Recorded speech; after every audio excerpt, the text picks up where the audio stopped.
Nagsimula ang kwento kay Kei Nakagami, isang pasyente na permanenteng disabled na nasa isang ospital sa Japan. Kahit na siya ay paralisado, nakakapaglaro pa rin siya ng isang virtual reality game na tinatawag na Lea Doll. Ngunit dahil sa isang biglaang power shortage, siya ay namatay. Gayunpaman, iminulat ni Kei na ang kanyang mga mata habang naririnig ang boses ng isang batang babae ng paulit-ulit.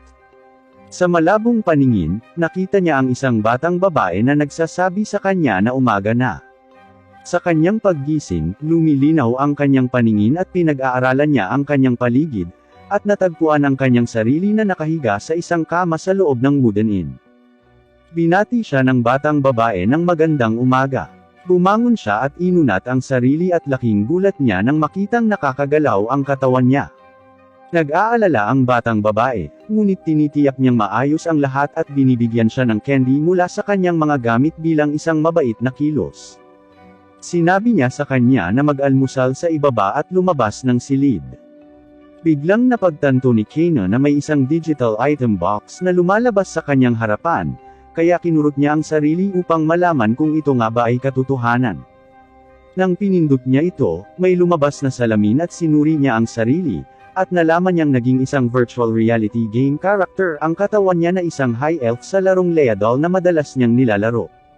Nalaman niyang nasa loob siya ng larong iyon, ngunit nababagabag ang kanyang pag-iisip sa pag-ungol ng kanyang walang laman na tiyan.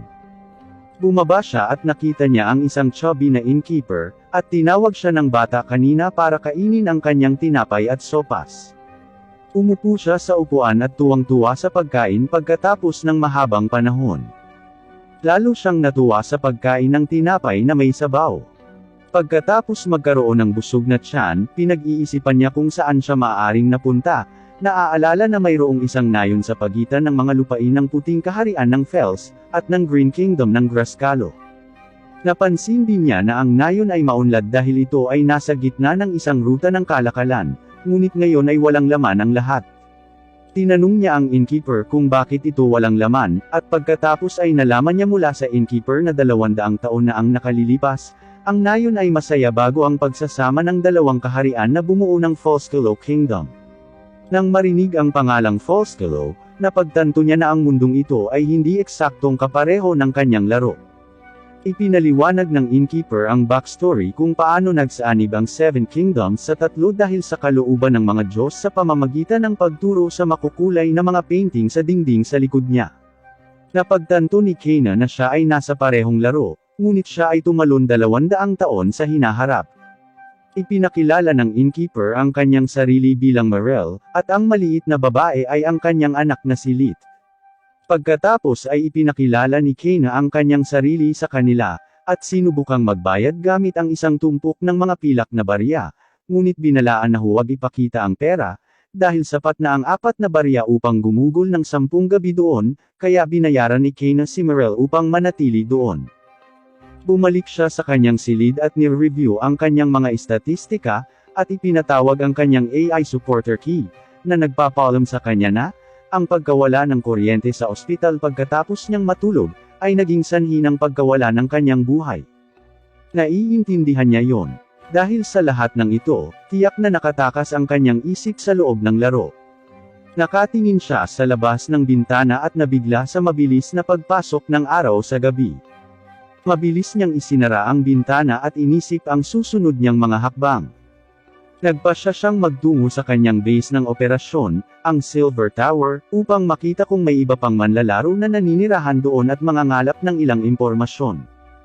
Sinubukan niyang gumawa ng mahika at sinindihan ang lantern, na ikinagulat ni Lit, na nakatayo sa pintuan na may hawak na lantern sa kanyang kamay. Nalaman niya na ito ay dahil hindi pa siya nakakita ng magic.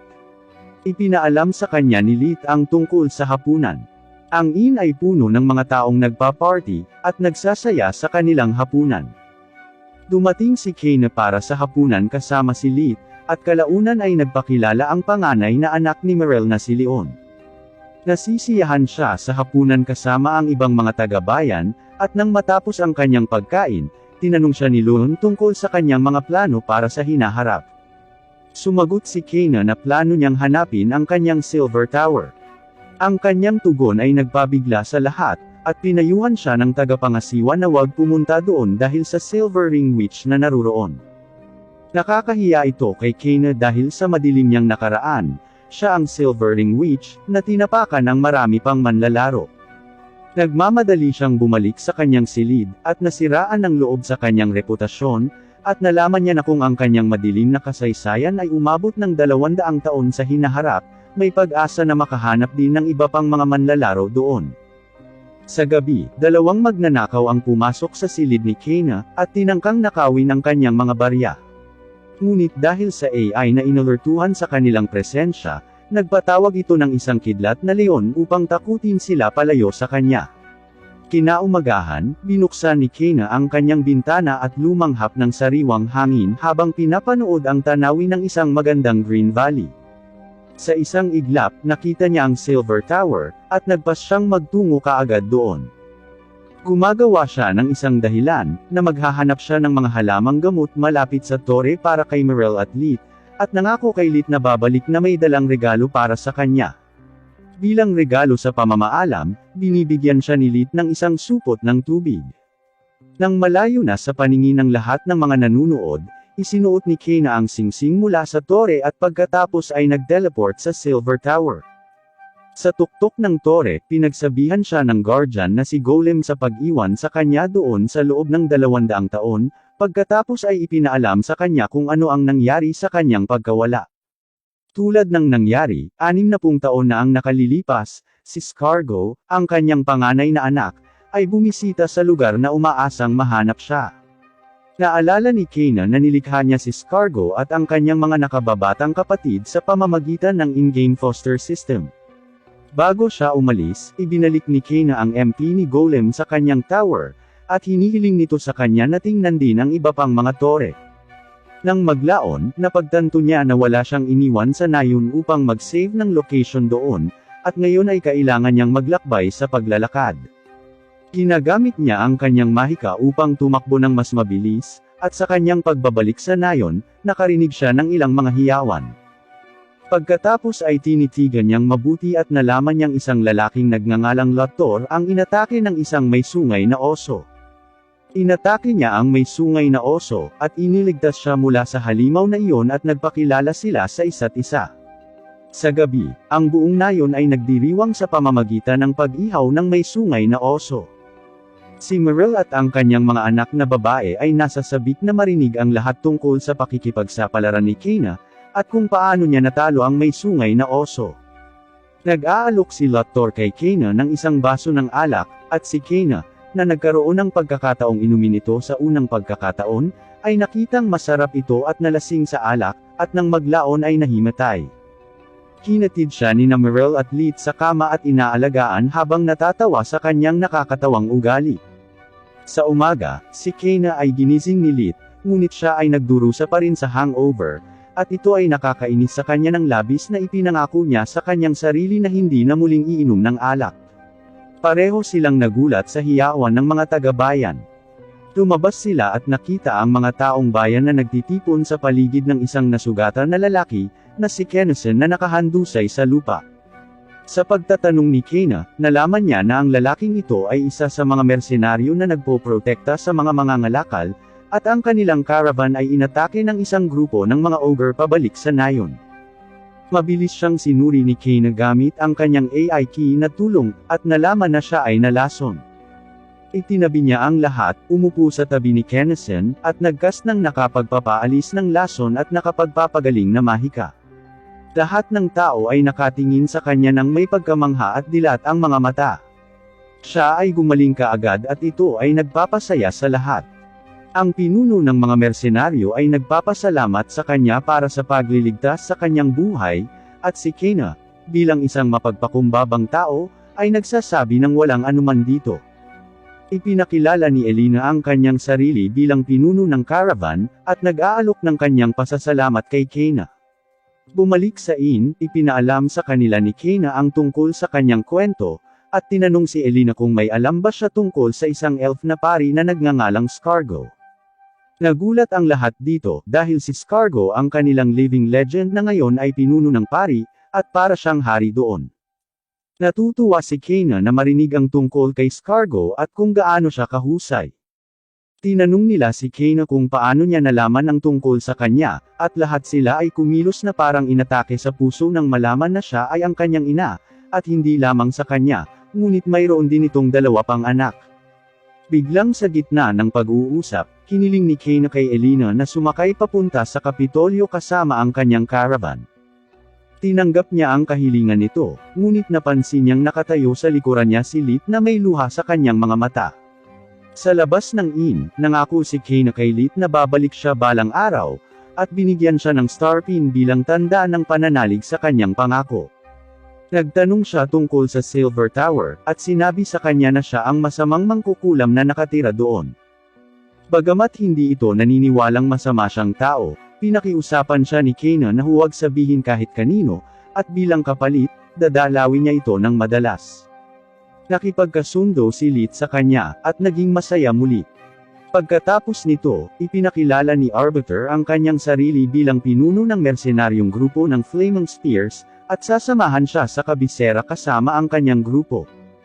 Ang taong tinulungan niya na pinangalan ng Kennison ay mukhang kinakabahan na nagpapasalamat sa kanya ng magalang, at nauutal ang kanyang pangalan ng nakikipag-usap sa kanya. Lahat ay nagpaalam sa kanila sa kanilang paglalakbay sa kabisera na nagsimula. Narating nila ang kabisera ng Foscolo, at si Kena ay namangha nang makita ang pag-unlad ng kabisera. Sinabi sa kanya ni Elena ang higit pa tungkol dito, na ang kabisera na ito ay ang tinutukoy sa mga kanta bilang ang magandang lungsod.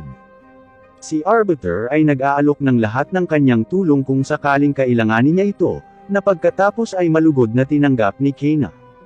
Pagkatapos, sinuri niya ang kung saan tinutukoy ni Elena, ngunit binigyan siya ng mabangis na tingin ng innkeeper, kung saan sinabi niya sa kanya na nirerekomenda ni Elena ang lugar na ito sa kanya, at bigla siyang naging magalang.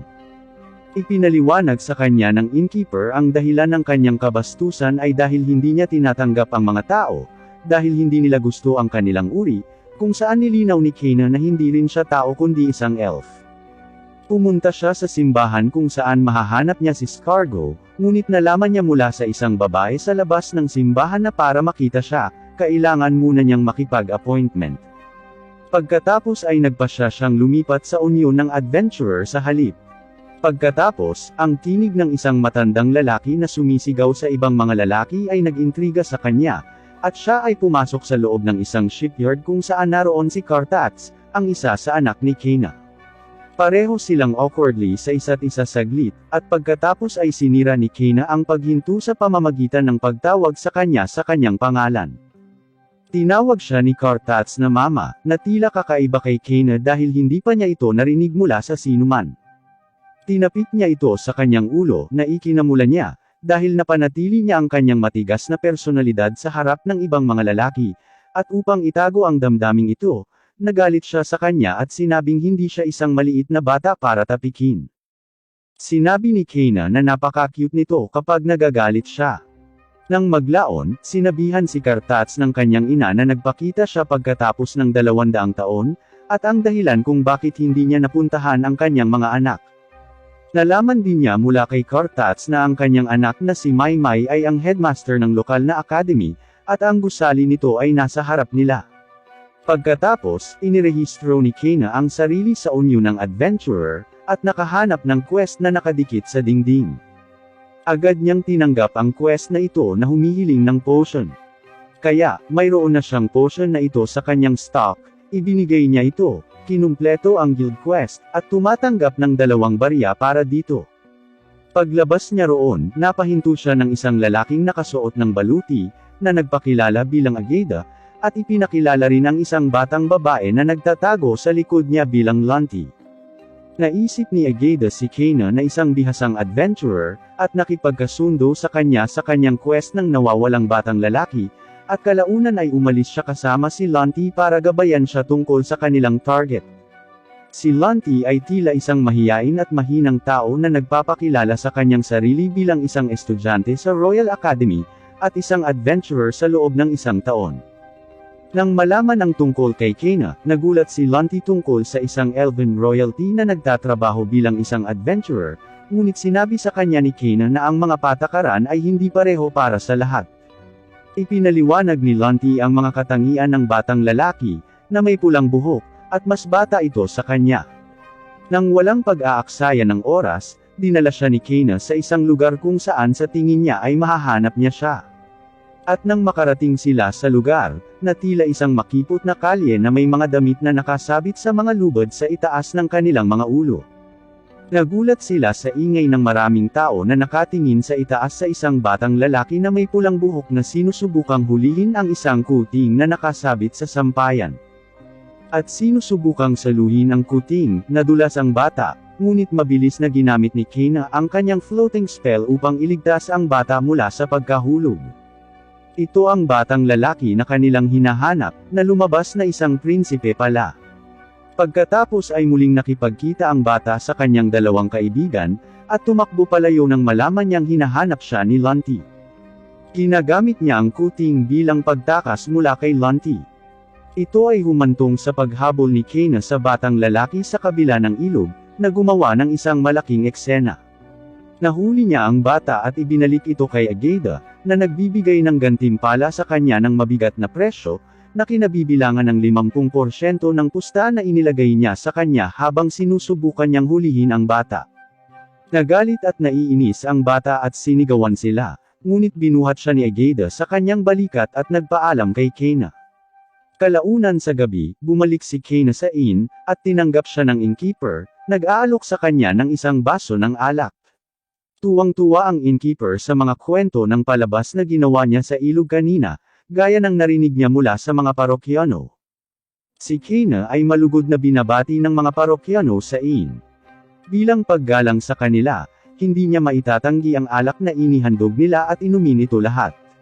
Sa kabilang banda, magkasamang naghahapunan sina Maymay, Scargo, at Cartats habang ipinapalam sa kanila ni Cartats ang pagdating ng kanilang ina.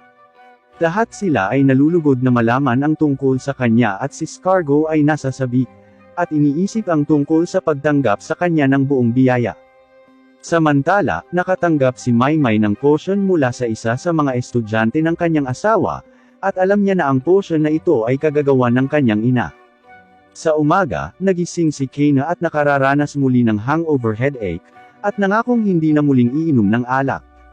Habang siya ay lumalabas upang gumala-gala, siya ay tinawag ng ilan sa mga taong bayan, ang ginang na tumawid sa ilog. Parang hindi niya gusto na tinatawag siya ng ganoon. Nang maglaon, binisita ni Kena si Elina at si Arbiter. Tinukso ni Elina si Kena sa pamamagitan ng pagsasabi ng parehong linya ng mga taong bayan, na labis na ikinadismaya niya. Tinanong siya ni Arbiter kung mayroon siyang ibang plano sa kanyang isipan para sa hinaharap, at sinabi niya sa kanilang dalawa na gusto niyang malaman ang tungkol sa iba pang mga tower tulad ng Silver Tower. Huminto si Elina para mag-isip, at pagkatapos ay sinabi sa kanya ang tungkol sa isa na matatagpuan sa isang lawa sa hilaga sa Hellsberg, ngunit sinasabi ng mga tao na walang makakapasok doon. Sa lahat ng impormasyong ito sa isip, hinihiling niya ang dalawa na makaalam pa para sa anumang impormasyon tungkol sa iba pang mga tower.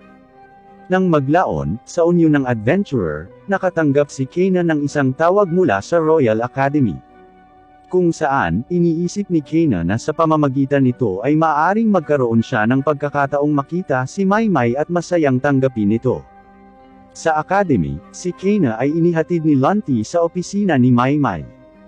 At sa kanilang paglalakbay, hindi niya mapigil ang purihin si Kena sa kanyang katapangan. Pagpasok nila sa opisina, tinawag ni Maymay ang kanyang ina at agad itong sinalubong ng mga yakap at naging emosyonal habang nakayakap sa kanyang ina. Kinurot ni Kena si Maymay para makawala ito sa mahigpit na pagkakahawak nito. Sa panunood nito, laking gulat ni Lunty na siya ang ina ng kanyang administrator na si Maymay. Natigilan si Kena sa kanyang pagkagulat, at inutusan si Maymay na huwag kumilos tulad ng isang hangal na babae kapag siya ay nasa posisyon ng isang administrator. Matapos ipaalam ni Maymay kay Lunty na iwan muna sila sa kanyang opisina, ipinakilala niya si Kena kay Lopez Harvey, asawa ni Maymay, at ang propesor ng alchemy sa academy.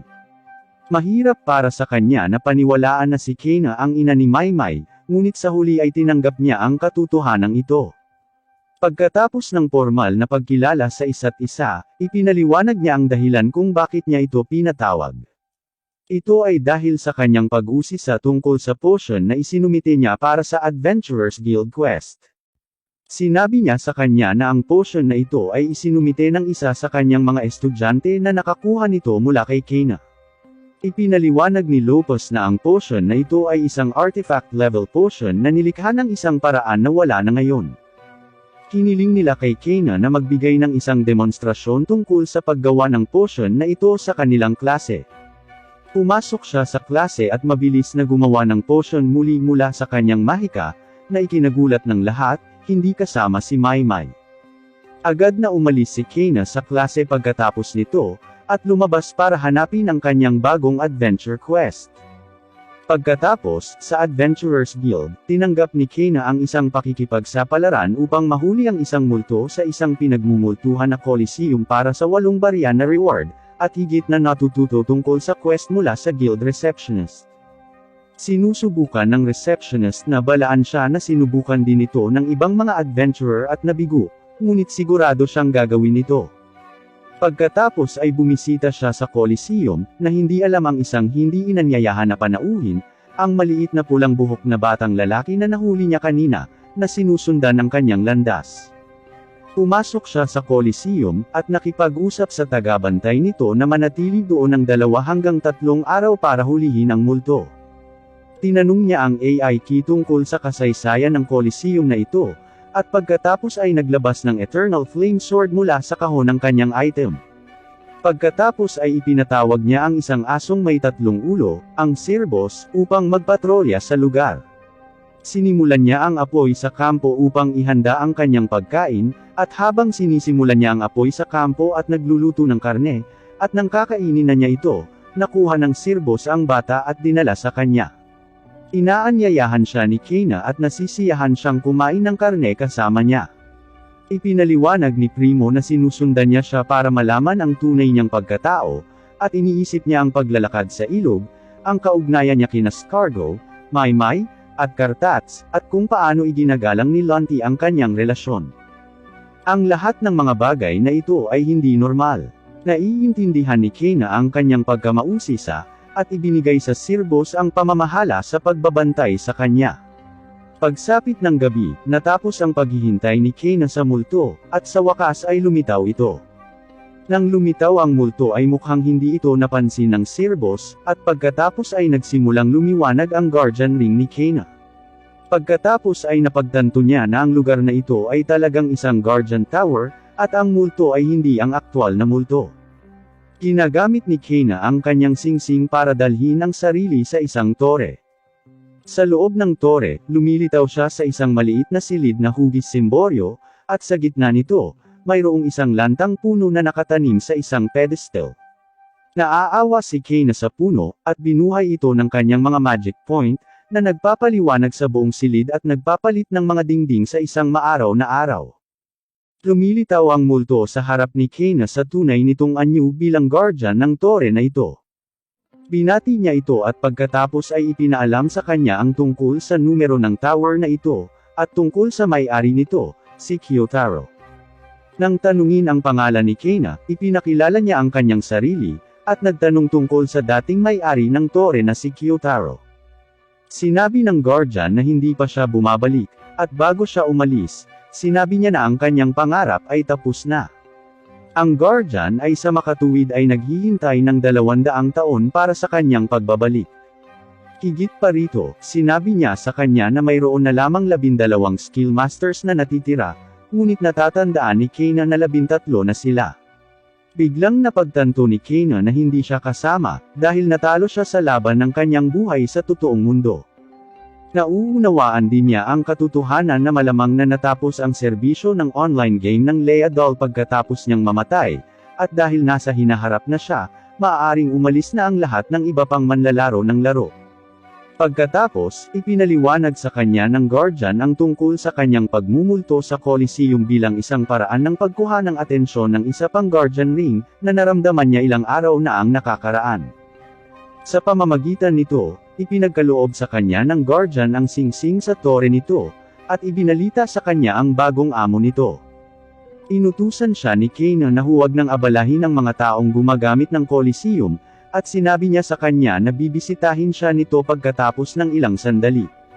Samantala, hinanap ng mga escort ang kanilang batang master. Si Kane ay nasa kalungkutan ng pagiging huling manlalaro na natitira sa laro.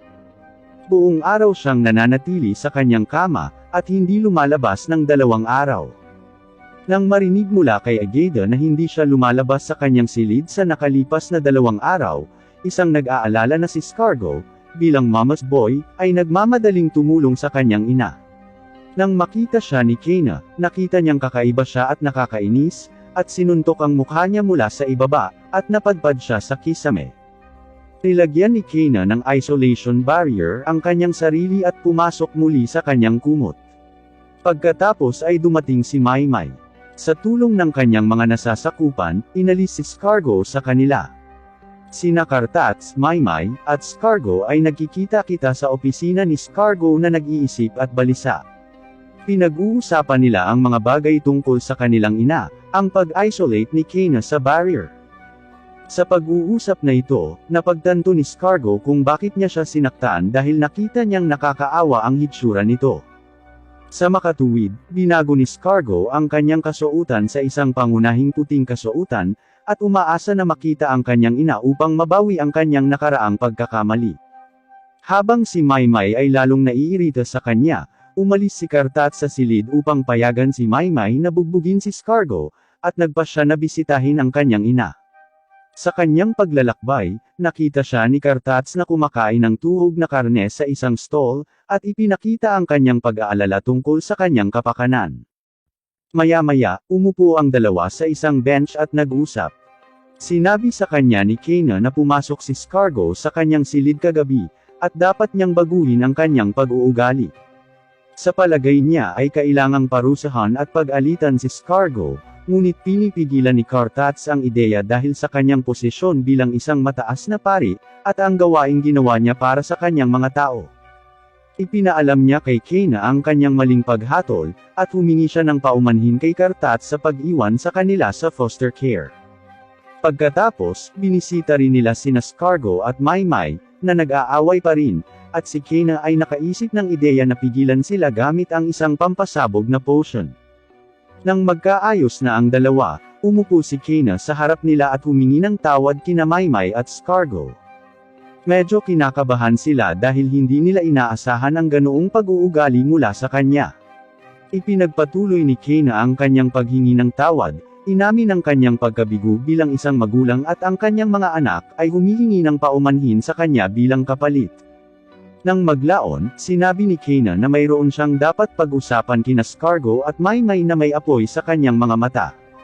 Naramdaman ng sitwasyong ito, mabilis na lumabas si Kartats sa eksena at sinaway sila ni Kane dahil sa kanilang laban mula kanina, at pinagbabawalan silang gumamit ng labis na mahika para sa kanilang sariling paraan. Pagkatapos, sa inn, binisita ni Elena si Kane upang ipaalam sa kanya na ang kanyang caravan ay may mga tindahan sa hilagang bahagi ng bansa, sa Hellspur, at upang maabot ang Hellspur, kailangan nilang tumawid sa isang malaking ilog at harapin ang napakaraming panganib sa kanilang paglalakbay. Nag-aalok si Elena na kunin siya bilang bodyguard para sa paglalakbay na ito dahil sa mapanganib na paglalakbay na dapat gawin upang marating ang destinasyon. Ang pinakamalaking hamon ay labanan ang mga bandido na tila umaatake sa mga tao sa ruta pagkatapos manirahan sa isang kalapit na ruin. Dahil walang masyadong gagawin sa buhay si Kane ngayon, nagpasya siyang sumama sa kanila. Sa araw ng kanyang paglalakbay, sina Maymay, Kartats, at Lanti ay nagpaalam sa kanya habang si Scargo ay hindi nakarating dahil sa isang mahalagang pulong na kailangan niyang dumalo.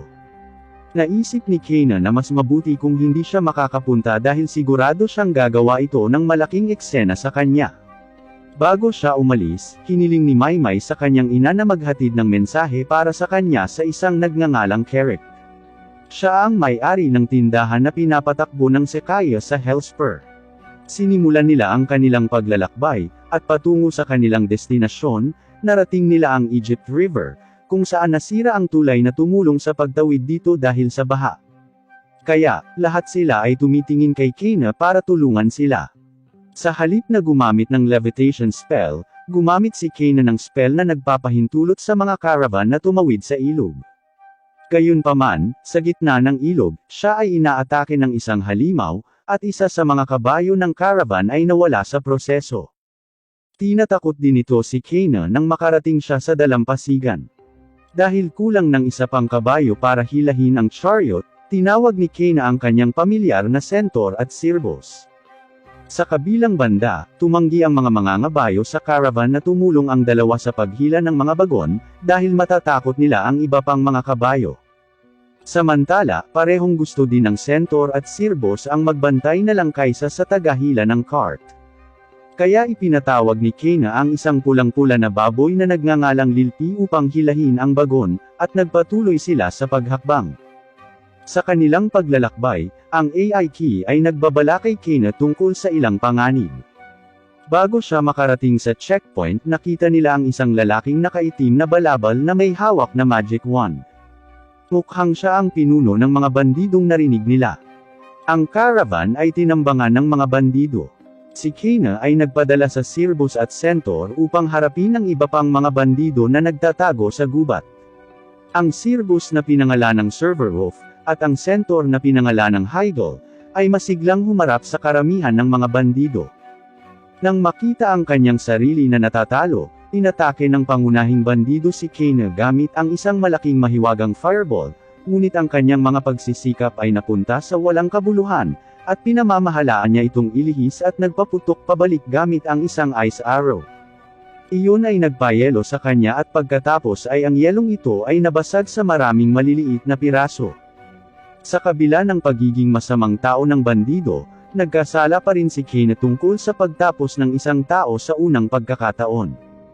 Si Kena at ang iba pa ay nagkakampo sa isang lugar, at nakaupo sa palibot ng apoy sa kampo, pinag-uusapan ang kanilang pakikipagtagpo sa mga bandido. Sinuri din ni Kena ang staff, at nalaman na maaari siyang maglabas ng 7 pang spells at dapat ibenta ang mga ito para sa higit pang kita. Gayunpaman, walang gustong gawin si Elina dito, at mas gugustuhin niyang ibigay ito kay Arbiter, na kabahagi ng opinyon ni Elina. Pagkatapos ay nag-aalok si Kena na lumikha ng bago na may 30 spells, ngunit ang dalawa sa kanila ay tumanggi.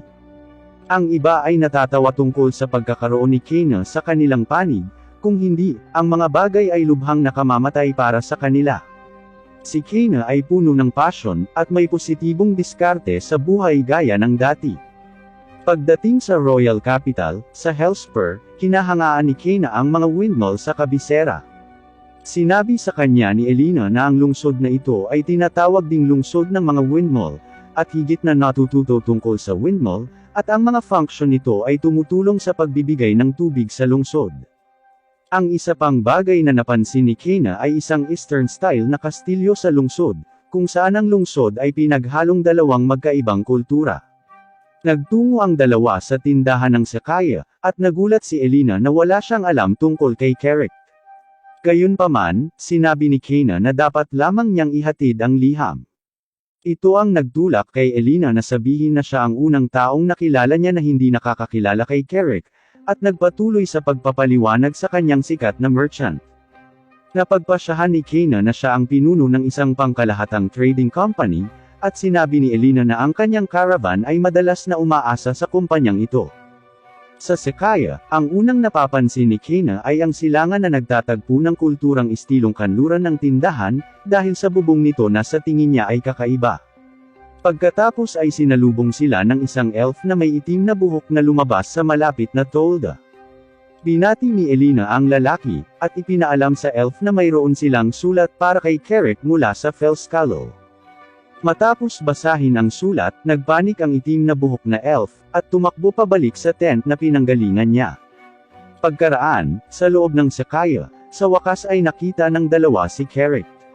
Pagkatapos ng maikling pag-uusap nila ni Elina, yumuko si Carrick kay Kena, na nagdulot ng panandali ang pagkabigla sa pagitan ni Kena at Elina.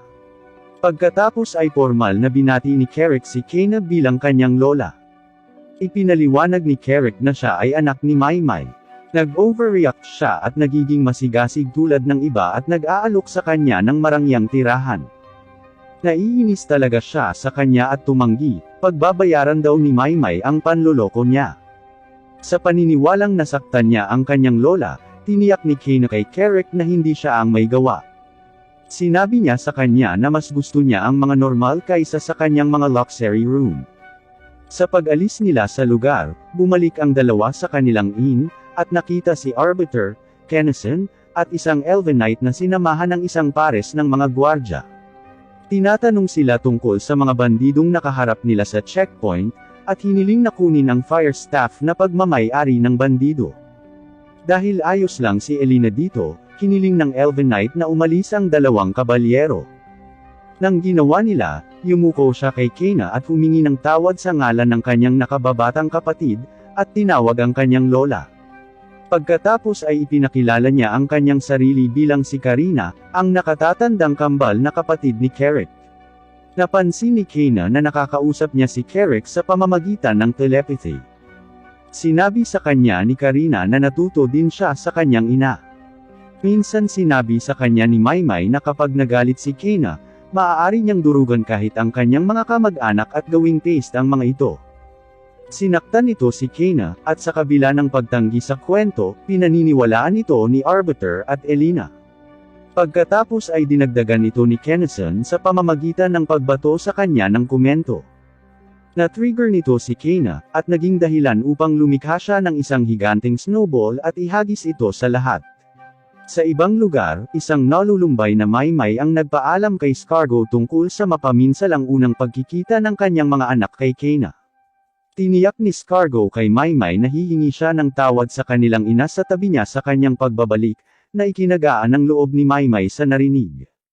Nang maglaon, sa Adventurers Guild, nalaman ni Kayna ang tungkol sa isang tore sa lawa mula sa dalawang adventurer, at nalaman na tinatawag itong Crescent Moon Castle. Bukod dito, ito ay kasalukuyang tinitirhan ng mga tulisan. Bakit tinawag itong Crescent Moon Castle? Dahil ang Crescent Moon Castle ay kumikinang sa gabi.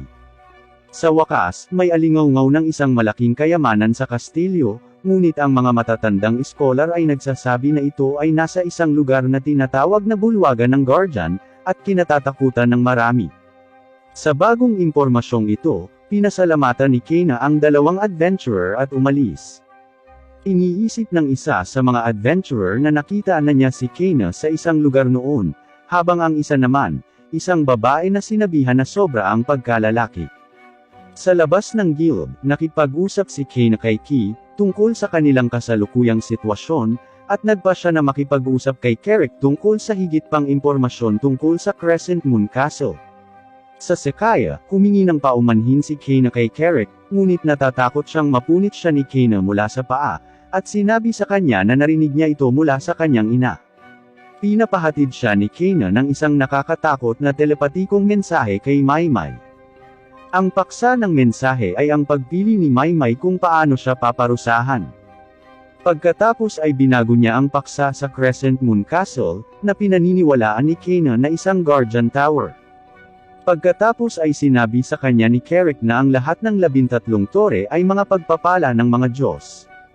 Napansin ni Carrick ang kanyang interes sa paggalugad sa lugar, at sinubukang pigilan si Kayna na gawin ito, dahil ito ay kasalukuyang tinitirhan ng mga bandido. Sa kabilang banda, tiwala si Kayna sa kanyang kakayahang pangasiwaan ang lahat kung kinakailangan. Hinihiling din niya na ilihim ang buong pangyayari dahil mawawala ng mukha ang Royal Knights kapag kumalat ang tsismis na pinabagsak ng batang babae ang isang banda ng mga bandido. Sinabi sa kanya ni Kayna na kung hindi niya gigisingin ang tagapangalaga ng tore, ito ay mawawasak. Pagkatapos ay ipinaalam ni Carrick kay Kayna ang kuta na matatagpuan sa harap ng lawa, at ang kanyang kapatid na si Karina ay umalis upang pumunta doon ilang araw na ang nakalipas, at hiniling niya sa kanya na payagan siyang dumaan doon. Siyempre, ito ay magiging sa ilalim ng pagkukunwari ng paghahatid ng mga supply sa kanila, na nagdulot ng isang nakakatawang sandali sa pagitan nila. Nakahinga ng maluwag ang nakababatang elf na may itim na buhok, nagpapasalamat na hindi na muling nagdulot ng eksena ang kanyang lola. Nang gabing iyon, ipinaalam ni Kane kay Arbiter at Elena ang sitwasyon tungkol sa Crescent Moon Castle. Naiintindihan nila at tiwala silang magiging maayos siya. Kinabukasan, tumungo si Kane sa bantay, at sa sandaling mawala na siya sa paningin ng lungsod, ipinatawag niya si Veldocancer para sa kanyang chariot, at makasakay siya sa likod nito. Pagsapit ng takip silim, dumating si Kane sa fortress at sinalubong siya ni Karina, na namangha sa bilis niyang narating ang fortress. Tumatagal ng isang average ng 3 araw upang makarating doon mula sa kabisera. Bago matuloy ang kanilang pag-uusap, biglang pumasok sa silid ang isang kabalyero upang ipaalam sa kanila na siyam na rock golem ang umaatake sa fortress. Umalis si Karina upang harapin ang mga mananakop na golem habang si Kane ay nag-iisip kung dapat ba siyang makisali kahit na ayaw niyang bigyang pansin ang kanyang sarili. Sa labas, ang mga stone golems ay pumasok sa fortress habang pinag-iisipan ni Karina ang mga hamak na underarm knights na nasa ilalim niya, at kung paano sila hindi sapat para protektahan ang kabisera. Gayunpaman, determinado si Karina na protektahan ang fortress ng buong lakas, gayon din ang mga kabalyero na naglilingkod sa kanya. Binuksan ni Karina at ng kanyang knights ang front gate sa fortress at harapin ang rock golems, ngunit ang kanilang mga pagsisikap ay napatunayang walang saysay laban sa kanilang mga rocky na kalaban. Dahil hindi sila kayang saktan ng mga espada, ginamit niya ang kanyang fireblade at inatake ang isa sa mga golem, ngunit walang kabuluhan ang lahat. Lahat sila ay natakot at nag-aalala, at naisip ni Karina na patakasin sila. Si Kane kasabay ng kanyang magiting na pagpasok, dahan-daang pumalakpak sa katapangan ni Karina at ng kanyang mga knights, ay pumasok sa eksena at inaangkin na siya na ang bahala sa iba. Pinupuri ni Kane ang mga kakayahan ni Karina, ngunit pagkatapos ay mabilis na natalo ang mga umaatakeng golem gamit ang kanyang mahiwagang kakayahan. Ginagamit muna niya ang spell Zamsar Blade para putulin ang isang golem sa dalawa, at pagkatapos, ginamit niya ang mga spell na Angaboa upang bumuo ng malalaking fireball na lumilipad sa langit, at pagkatapos ay bumagsak sa lahat ng golem, sinisira silang lahat sa isang shot. Nang natalo ang mga golem, ang mga sugatang sundalo na pinagaling ni Kane, na nagmula sa fortress upang alamin kung ano ang nangyari.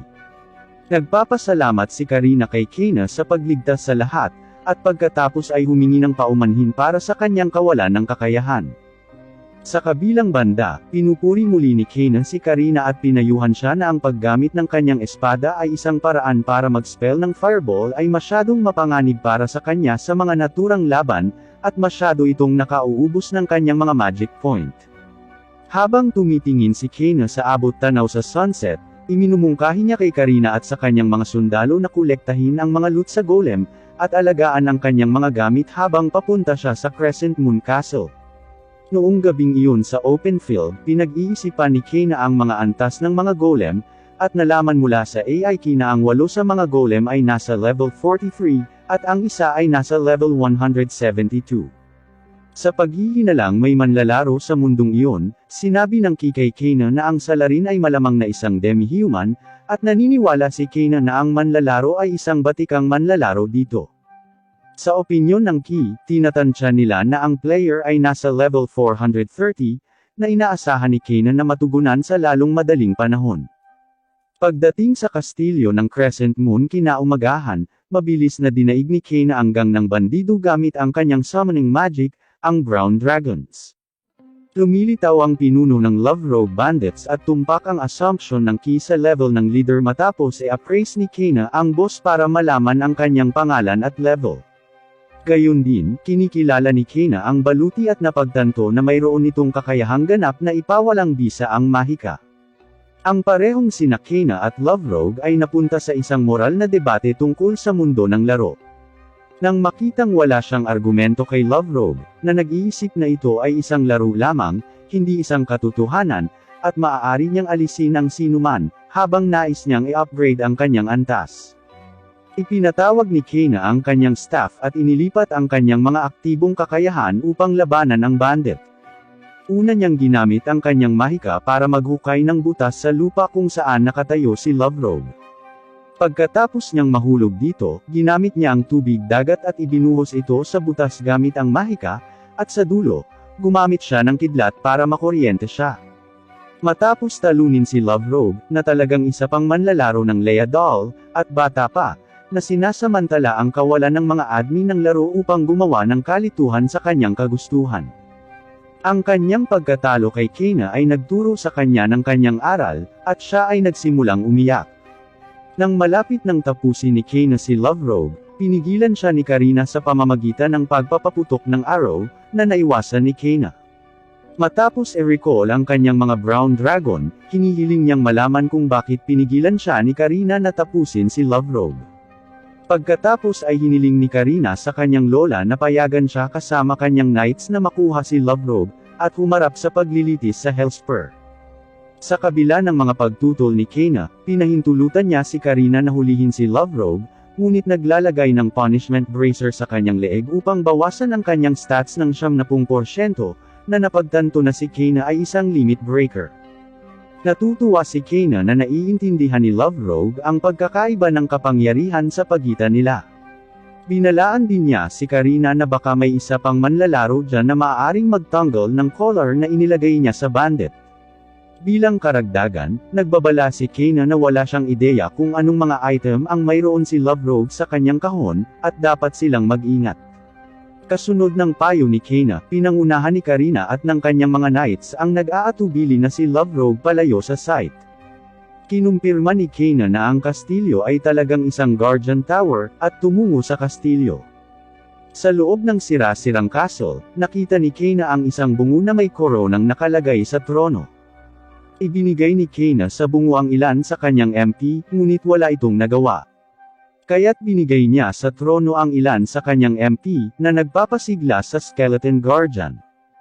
Nalaman ni Kena mula sa magarbong Skeletal Guard na ang Guardian Tower na ito ay pag-aari ni Opos, isang kapwa Master of Skills at ang kanyang dating mentor sa laro.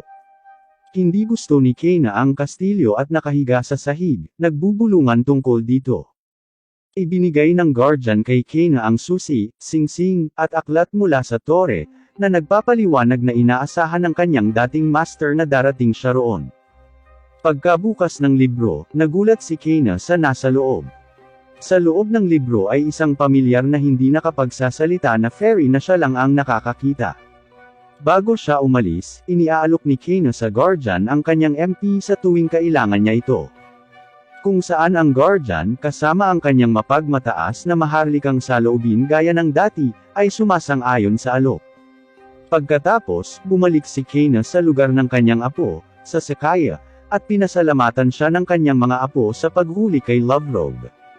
Sinabi nila kay Kena na sinunod nila ang kanyang payo, at ikinulong siya sa pinakamalalim at pinakaligtas na piitan. Pagkatapos ay nakatanggap si Kena ng malaking gantimpala mula sa kanyang mga apo, na inialok ng mga tao bilang kanyang gantimpala para sa pag-aalis ng banta ng bandido, at ipinahayag na ang kanyang pangalan ay hindi inilabas upang mapanatili na maitago ang kanyang pagkakakilanlan. Pagkatapos ay tinanong niya si Karina kung saan niya natutunan ang kasanayan sa Fireball Sword, na sinasabi niyang sinubukan niyang kopyahin mula sa ibang tao na nakita niyang gumagamit nito. Naniniwala si Kena na ang tao ay malamang na isa pang manlalaro, at inihayag ang pangalan ng kasanayan, at kung anong uri ng armas ang kailangan upang magamit ito. Nais itong matutunan ni Karina mula sa kanyang lola, ngunit tumanggi siya. Sinabi na kailangan munang pumasa si Karina sa mga pagsubok sa tore upang makakuha ng kasanayan. Naisip ni Karina na makapasa sa pagsubok sa Crescent Moon Tower, ngunit pinagbawalan siya ni Kena na tumuntong sa kastilyong iyon dahil napapaligiran ito ng mga mapanganib na nilalang na maaaring makapinsala sa kanya. Pagkatapos ay pinasalamatan ni Carrick si Kena para sa lahat ng kanyang nagawa, at tinanong siya kung gusto niyang maglakbay pabalik sa Foskelio, dahil tapos na ang kanyang negosyo kay Elina. Inihayag ni Kena na maaari siyang agad na mag-teleport sa Foskelio kung saan niya sila ipinarehistro. Ngunit sa sandaling makabalik sila sa Foskelio, may malaking sorpresa siya kay Maymay. Excited si Kena na pagmasdan ang mukha ni Maymay kung kailan niya ibibigay ang parusa sa panloloko sa kanya. Si Kena ay nakasakay sa kanyang bagon pabalik sa bayan. Nakasakay siya kasama ang kanyang anak na si Kartats, na nag-ayos ng tulay na kanilang tinatahak, na patungo sa bayan. Ipinaalam sa kanya ni Cartats na natanggap siya upang ayusin ang tulay na ito matapos talunin ang mga bandido sa kanilang paligid at naging ligtas ang landas na ito. Tinanong din niya siya kung ang bandido na nahuli ng mga Foscolo Knight ay talagang nahuli niya o hindi. Inamin ni Kena na siya ang nasa likod ng lahat ng ito at binalingan niya ang pinuno ng bandido, dahil ayaw niya ng atensyon. Binanggit din ni Kena na parurusahan niya si Maymay sa pagbabalik doon, at talagang humanga siya kina Kerek at Karina. Nang marinig ito, ipinagdasal ni Cartats ang kanyang kapatid na babae at iniisip kung ano ang nagbabago sa saloobin ng kanyang ina sa mga anak ni Maymay. Sa Foscolo, nang sa wakas ay bumalik na sila, binayaran ni Arbiter at Elena si Kena ng kanyang reward money pagkatapos ng kanyang matagumpay na misyon. Nang maglaon, nagtungo si Kena sa Adventurers Guild na may isang maliit na diwata na nakaupo sa kanyang balikat. Sa guild, nagpasya si Kena sa isang quest, na nagsasaad na makuha ang karne ng may sungay na oso sa isang lugar. Iniisip ni Kena ang kakaibang lugar na pinangalan ng Black White-tailed Rabbit, kung saan nagmula ang quest. Ipinaalam niya sa kanya ang tungkol sa lugar na ito ay isang restaurant na madalas puntahan ng kanyang mga anak. Nang siya ay lumalabas sa guild, isang kabalyero ang nagmamasid sa kanya at nakikipag-usap sa kanyang sarili na maaaring siya rin ang babaeng tumawid sa ilog. Paglabas niya, nilapitan siya ni Lanti kasama ang isang babae na nagngangalang Mai. Siya ay formal na nagpapakilala sa sarili, at sa paghusga sa kanyang pagkatao, nahulaan ni Kena na maaaring siya ay isang prinsesa. Hiniling nila kay Kena na maging personal bodyguard ni Mai sandali, at bagamat nalaman ni Kena na siya ay isang tumatakas na prinsesa, tinatanggap pa rin niya ang kanilang kahilingan. Pagkatapos, inanyayahan ni Kena ang dalawa na sumama sa kanyang quest na tinanggap niya kamakailan. Iminumungkahi din ni Kena sa kanila na magiging mas mahirap para sa mga tao na hulaan ang kanyang kinaroroonan kung mananatili siya sa labas ng bayan habang sinasamahan siya sa kanyang quest. Sa gabi, nakarating sila sa kagubatan kung saan naruroon ang target ng quest. Pinagluluto sila ni Kena ng hapunan at nakitang napakasarap nito. Sina Lanti at Mai ay nasisiyahan din sa isang simpleng hapunan kasama si Kena habang sila ay natatakot sa Cerberus na nakatayo sa likod ni Kena at nagbabantay sa kanila. Pagkatapos niyang kumain, sinabi niya sa dalawa ang tungkol sa kanyang quest. Nagtungo siya sa malalim na kagubatan, at iniwan sila sa ilalim ng bantay ni Cerberus. Ilang sandali pa, isang pagsabog ang narinig at nararamdaman ng lahat. Sa sandaling marinig ni Mai at Lanti ang pagsabog, lumabas sila upang malaman ang tungkol dito at hanapin din si Kena. Pagkatapos, nalaman nila na ginagamit ni Kena ang kanyang mahika upang lumikha ng isang mainit na paliguan sa pamamagitan ng paggamit ng tubig mula sa kalapit na lawa. Inalis ni Kena ang kanyang mga damit upang makalusot sa tubig at ang isa ay sumunod sa kanya. Habang tinatamasa nila ang pribilehyong ito, hindi sinasadya ni Mai na sabihin ang kanyang pagmamahal kay Scargo, at bilang tugon, hindi sinasadyang isiniwalat din ni Lanti ang tungkol sa pagiging prinsesa ni Mai. Sa kabila ng galit, namumula si Kena at ngumiti sa kanila. Nagulat si Mai sa katapangan ni Kena nang sabihin niyang ang pagmamahal sa isang tao ay isang magandang pakiramdam, at hindi siya tutol sa relasyon ni Mai sa kanyang anak. Pagkatapos, ipinatawag sa kanya ni Kena ang kanyang puting dragon. Ipinakita niya kung gaano siya kaamo kay Lanti at Mai. Niyakap nila ang malambot at mainit na balahibo ng puting dragon, at pinag-uusapan ng pinuno ng kabalyero. Binanggit na mayroong isang dragon na nagpoprotekta sa isang sinaunang tore sa isang lugar. Sinabi rin nila kay Kena ang tungkol sa pinuno ng kabalyero na isa ring Dragoid, kaya naisip ni Kena na maaaring isa rin siya sa mga manlalaro. Pagkatapos ay pinag-uusapan nila ang tungkol kay Primo at kung paano nakakalakad si Kena sa tubig. Hiniling ni Mai na matutunan ito, ngunit itinuring ni Kena na imposible para sa isang tulad niya. Sinabi sa kanya ni Kena na kung gusto ni Mai na gawin iyon, kailangan muna niyang kumpletuhin ang isang pagsubok sa labanan, ngunit parehong alam ni Lanti at Mai na imposibleng matalo nila si Kena, at tumanggi sila. Kinaumagahan, pinabagsak ni Kena ang isang may sungay na oso na parang wala lang, habang nagulat naman si Mai. Pagkatapos, plano nilang bumalik sa bayan. Bumalik sa The Adventurers Guild, hinihintay ng knight ang pagbabalik ni Kena para makapagtanong ito sa kanya. Sa sandaling iyon, dumating ang pinuno ng knight na si Shining Saber, at agad na nakilala siya ng knight bilang isang manlalaro ng game na Leadoll mula sa Silver Moon Horseman Guild. Ang knight na kilala bilang Coral ay niyakap si Shining Saber ay mga dating magkaibigan, at sinabi sa kanya ni Coral na matapos ang serbisyo ng Leadoll, na-trap siya sa laro at nasa loob ng larong ito sa loob ng 10 buong taon. Sinabi sa kanya ni Shining Saber na pumunta siya rito 3 taon na ang nakakaraan, at pareho silang nakatagpo ng isang manlalaro maliban sa kanila sa unang pagkakataon. Samantala, sa lab, sinubukan ni Lopez na muling likhain ang potion na ginawa ni Kena, ngunit nabigo. Matapos madismaya, itinapon niya ang potion sa isang basurahan sa likod ng paaralan. Sa trash pit, may mga piraso ng buto na sumisipsip ng potion at nagiging sanhi ng pagpapatawag ng isang higanteng mala-penguin na halimaw.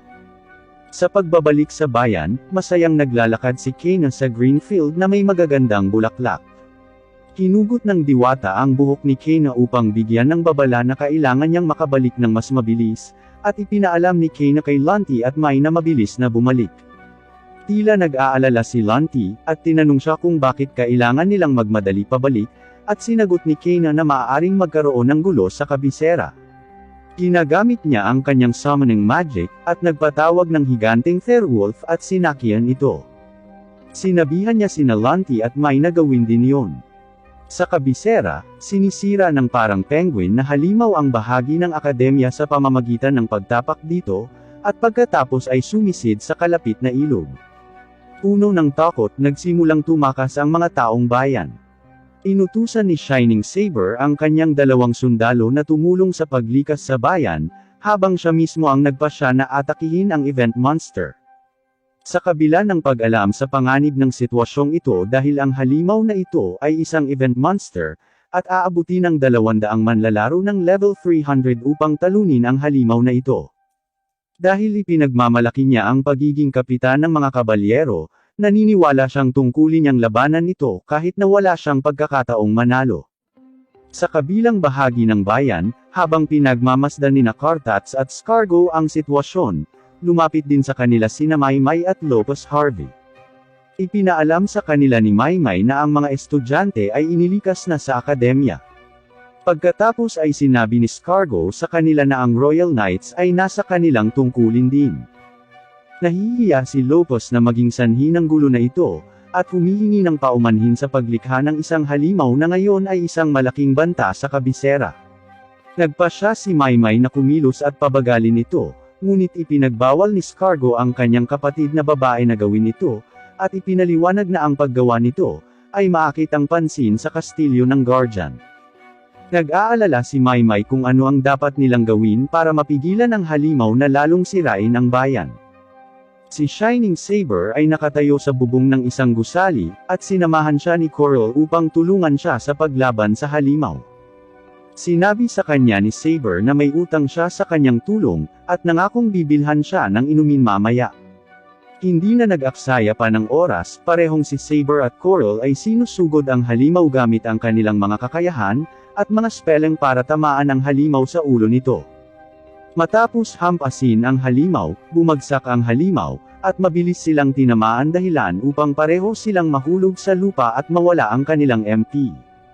Malinaw na kinikilala ni Scargo si Saber mula sa malayo, ngunit hindi si Coral, at ang dalawa ay nakarating sa isang gusaling imbakan.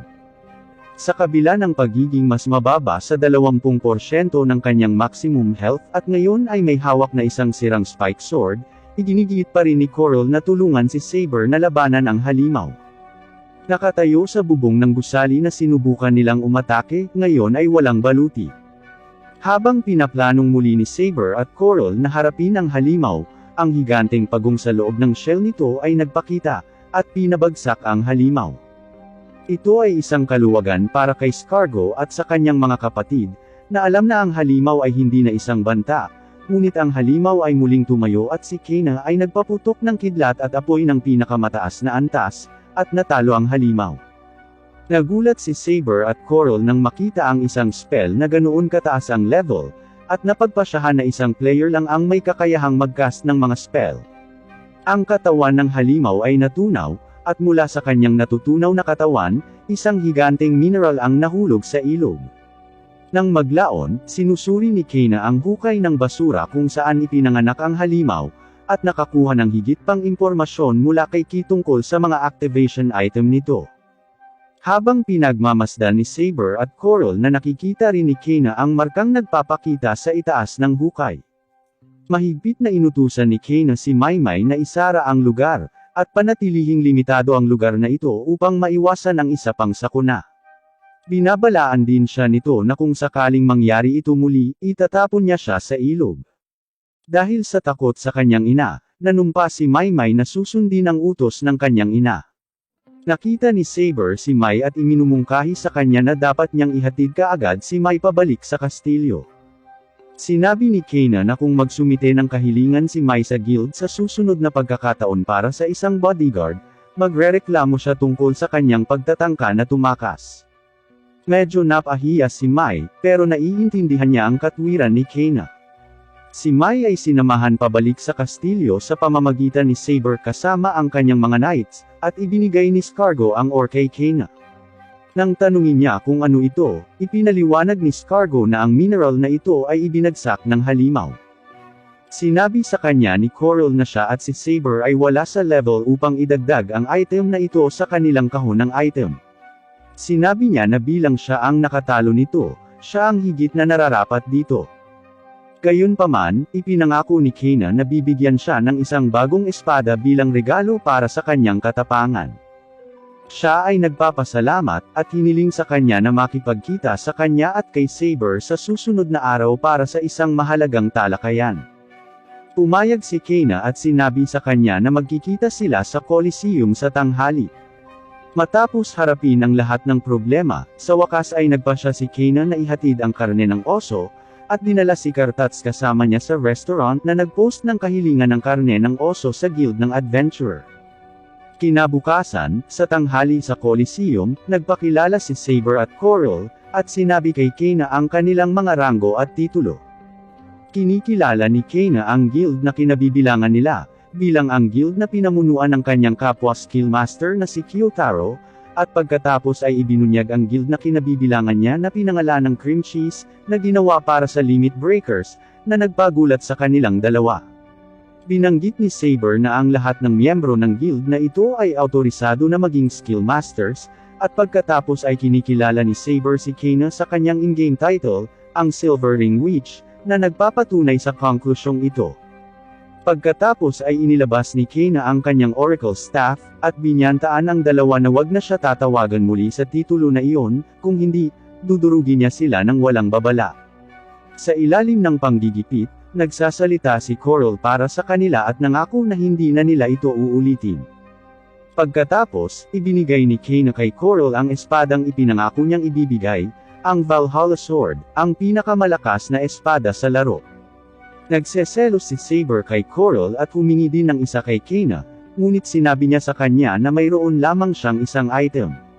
Nabigo sa paghahayag na ito, hinila ni Saber ang kanyang sarili at nakipagnegosyo, na hinihiling kay Kena na makipagpalitan ng impormasyon.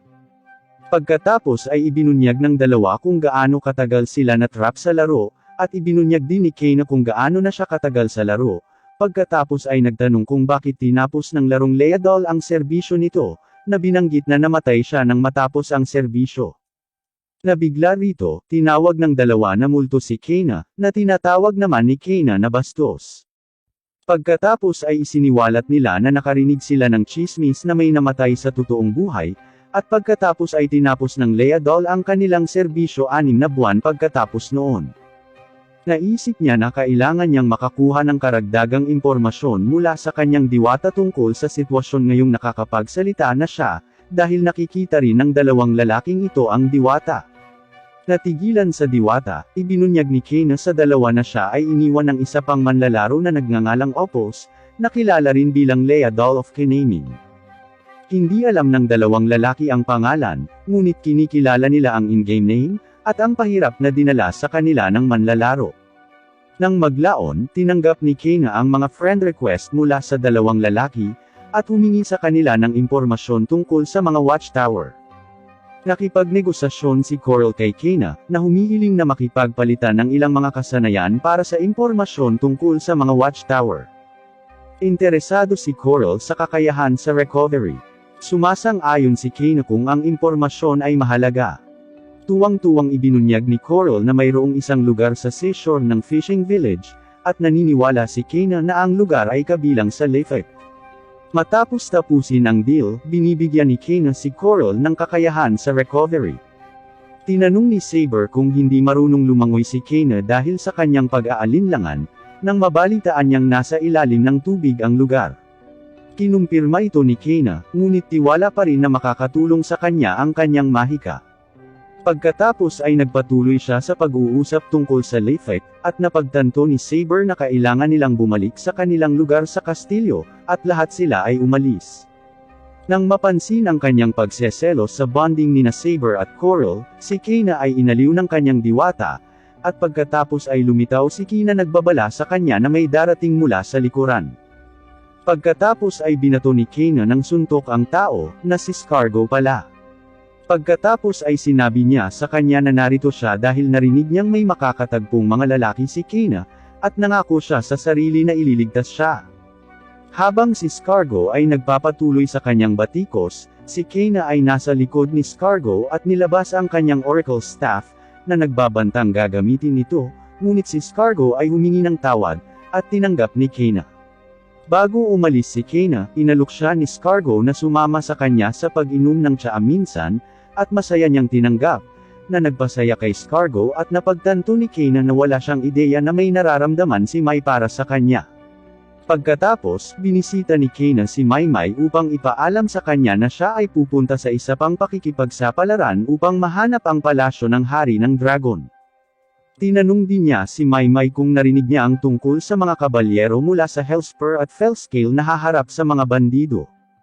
Kinumpirma ito ni Mai, at inihayag ni Kena na plano niyang sumama.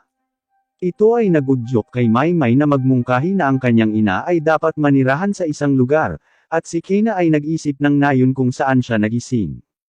Nang maglaon, binisita ni Kena ang kanyang watchtower, at ibinigay sa Golem Guardian ang ilang MP, na nagtatanong kung alam niya kung ano ang nangyari sa mundo 200 taon na ang nakalilipas. Sagot niya na alam lang niya ang narinig niya mula sa ibang mga guardian na nagsabing nagpaalam na sa kanila ang kanilang mga amo. Pagkatapos ay umalis si Kena, na nangangakong bibisitahin ang kanyang tore paminsan-minsan. Maya-maya, muling binisita ni Kena ang nayon kung saan siya nagising, at nakita niya si Lit na nagsasabit ng ilang damit sa isang sampayan sa labas ng inang kanyang ina. Nang makitang paparating si Kena, dali-dali siyang nilapitan ni Lit para yakapin. Si Kena ay nasa sabik na makita at mayakap si Lit, na sumalubong sa kanya pabalik sa nayon. Nakita ni Morel si Kena, at tuwang-tuwa siyang makita siya, niyaya niya itong manatili sa kanyang lugar. Sa pagkakataong ito, hindi lamang inaalok ni Morel si Kena ng isang silid sa kanyang inn para magpalipas ng gabi, ngunit plano rin niyang ayusin ang isang selebrasyon para sa kanya. Nang marinig ang tungkol sa pagdiriwang at pag-inom, hindi mapakali si Kena, ngunit tinatanggap pa rin niya ang imbitasyon. Kinaumagahan, lumabas si Kena kasama ang maliit na diwata sa kanyang balikat, na inis sa kanyang sakit ng ulo at sakit sa puso. Si Ki ay nagpakita at ipinaalam na ang kanyang pagdurusa ay mula sa mga sintomas ng hangover muli. Pagkatapos sumumpo muli na hindi na iinom ng alak, narinig niya ang mga taga-nayon na pinag-uusapan ng isang bagay tungkol kay Luther, na nakarinig ng kakaibang pag-awit na nagmumula sa nayon. Nagpasya si Kena na mag-imbestiga at iniisip kung ito ay isang quest na may kaugnayan sa balon. Bagamat nag-aalala si Lit sa kanya, tiniyak ni Kena kay Lit na magiging maayos siya, at tumalon sa balon pagkatapos mag-spell ng Aqua Level 2, na nagbibigay sa kanya ng swimsuit at 2 kasamang isda. Parehong lumalangoy ang mga isda sa tubig at ginagabayan si Kena sa 100 metrong mga lagusan hanggang sa marating nila ang isang kuweba sa ilalim ng tubig. Pagdating doon ni Kena, nakarinig siya ng mahinang boses na nagmumula sa kuweba at tinawag niya ang Level 7 Shine para maliwanagan ang lugar. Sa bagong ilaw na lugar, ang sirena na si Mimoli ay natagpuang nagtatago sa likod ng isang stalagmite, na nagmamakaawa kay Kena na huwag siyang saktan. Nang makita ni Mimoli ang aquamarine fish ni Kena, tinawag niya itong mga Diyos na guardian, na hindi rin kilala ni Kena. Pagkatapos ay ipinakilala ng dalawa ang isa't isa, at ipinaliwanag ni Mimoli ang sitwasyon na naging sanhi ng kanyang pagpunta sa kuwebo sa pamamagitan ng isang mahiwagang portal mula sa karagatang pinanggalingan niya. Hindi sigurado kung saang karagatan siya nagmula, kumakanta si Mimoli ng isang kanta mula sa kanyang sariling bayan sa isang mapanglo na tono. Natuklasan ni Kena na ang kanyang kanta ang dahilan ng mga tinig na naririnig ng mga taga-nayon. Inaaliw siya ni Kena at ipinangako ang kanyang kaligtasan.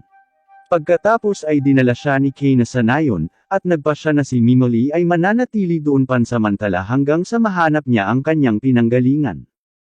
Ang lahat ng mga taga-nayon ay mabait sa kanya, at nag-aalok sa kanya ng kanlungan sa lokal na lugar upang mapanatili siyang ligtas. Nang maayos na si Mimoli, nagpasya si Kena na bumalik sa kabisera, at nagpaalam kay Lit at sa iba pa. Nangako rin siya na lilipad si Lit kasama niya balang araw, sa pahintulot ng kanyang ina, syempre. Sa kabisera, si Shining Saber at ang kanyang kapwa Foscalionites ay patungo sa coastal fishing village na binanggit ni Coral, na kasalukuyang nasa ilalim ng banta ng mga bandido. Sa daan, nahanap ni Saber si Kena at pagkatapos ng maikling pakikipag-usap sa kanya, sumali siya sa kanilang quest, at iginiit ni Saber na sumakay si Kena sa kanyang kabayo. Kinarga niya si Kena at isinakay sa kabayo tulad ng pag-uugali ng isang lalaki sa kanyang nobya. Bagamat ang kanyang intensyon ay pasalamatan siya sa pakikipaglaban sa halimaw mula sa event, ito ay ikinabahala ni Kena, at nang mapagtanto ni Saber ang kanyang ginawa, siya ay nalilito rin. Sila ay pinagsama-sama sa mga Foscalionite at napagkamalan si Saber habang bitbit si Kena sa horseback na parang nasa isang matalik na relasyon. Nang gabing iyon sa camp, inihahain ni Kena ang mga Foscalionites ng sopas na inihanda niya, at nasiyahan ng mga Foscalionites, na nagpipilit na tawagin si Kena bilang Lady Kena. Nilinaw din ni Saber na hindi niya kasintahan si Kena, ngunit iba ang paniniwala ng mga kapwa Knights. Ang paniwalang ito ay napatunayan ng ang mga Foscalionite ay nag-uusap tungkol sa anak ni Kena na si Maymay at pinangunahan din ni Scargo ang mga kabalyero, kaya naniniwala sila kung anong uri ng tao si Saber. Inaasar din nila si Saber tungkol sa pagiging ama ng 3 anak. Pagkatapos ay humingi ng paumanhin si Saber kay Kena para sa kakulangan ng disiplina mula sa kanyang mga knight. Lumipas ang mga araw, at ipinaalam ni Saber kay Kena na darating siya sa fishing village sa tanghali kinabukasan. Bilang pasasalamat, binibigyan ni Kena si Saber ng ilang kasanayan sa pagluluto, kaya hindi na kailangang magdusa ang Knights of Foscalio sa pamamagitan ng pagkain ng mga murang pagkain. Kinabukasan, masaya ang pakiramdam ni Kena tungkol sa pagkakaroon ng magandang oras kasama ang grupo. Siya ay nagtatakda ng hiwalay kay Saber at sa Knights of Foscalio, patungo sa isang fishing village. Napansin ni Kena na may kakaiba sa lugar na ito, at kung gaano ito katahimik. Pagdating niya sa nayon, nakita ni Kena na nababalot ito ng makapal na hamog. Sa pag-iingat, tinawag ni Kena si Centaur Hygel, inihanda ang sarili ng espada ng Eternal Flame, at pinalakas ni Ki ang kanyang barrier. Ganap na handa, ang dalawa ay pumasok sa nayon, at si Kena ay hindi nakakagamit ng scouting spell dahil pinipigilan siya ng makapal na hamog na gamitin ito. Sa sandaling iyon, napansin ni Kena na si Hygel ay may natitira na lang na 1/3 na bahagi ng kanyang HP, at biglang may umatake na isang zombie na nagpabagsak kay Hygel sa lupa. Hindi gusto ni Kena ang mga zombie, at natatakot siya sa kanila.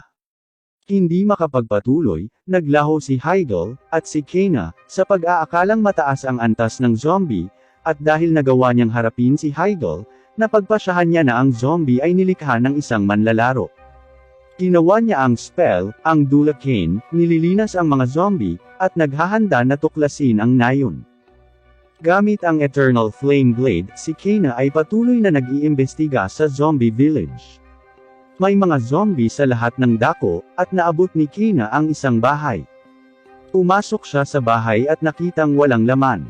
Habang isinasaalang-alang niya ang kanyang mga pagpipilian kung paano mapupuksa ang mga zombie, naisip niyang sunugin ang buong nayon, ngunit napagtanto din niya na maaaring may mga survivor din dito.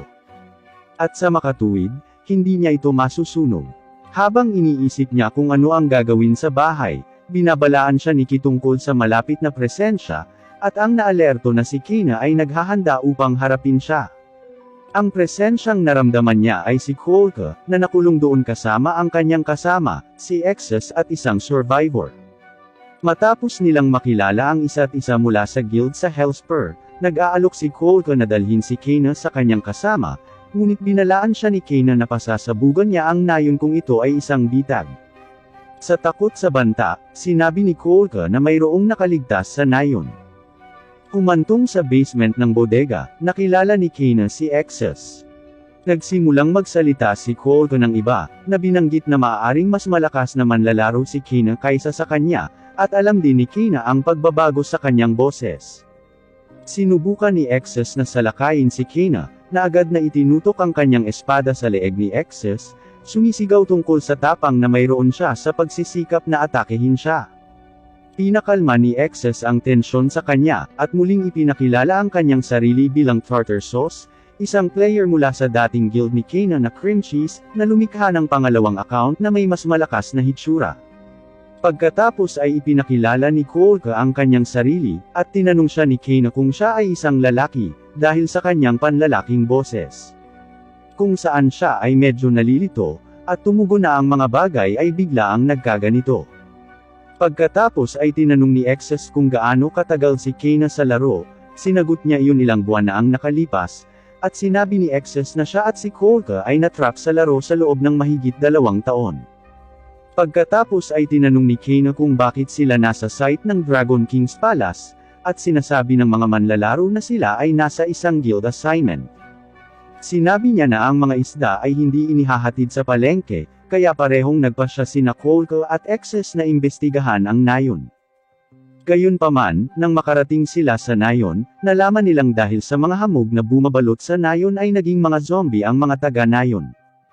Gayunpaman, hindi ito nakakaapekto sa mga manlalaro, ngunit mayroon pa rin silang mga problema sa mga dating taga-nayon, at sumilong sa basement, kung saan nakahanap sila ng survivor. Itinuro ni Exes ang survivor, isang batang babae na nagngangalang Luca, na nagpapahinga sa isang banig habang lumilitaw ang Little Fairy, at ginugulat ang dalawang manlalaro.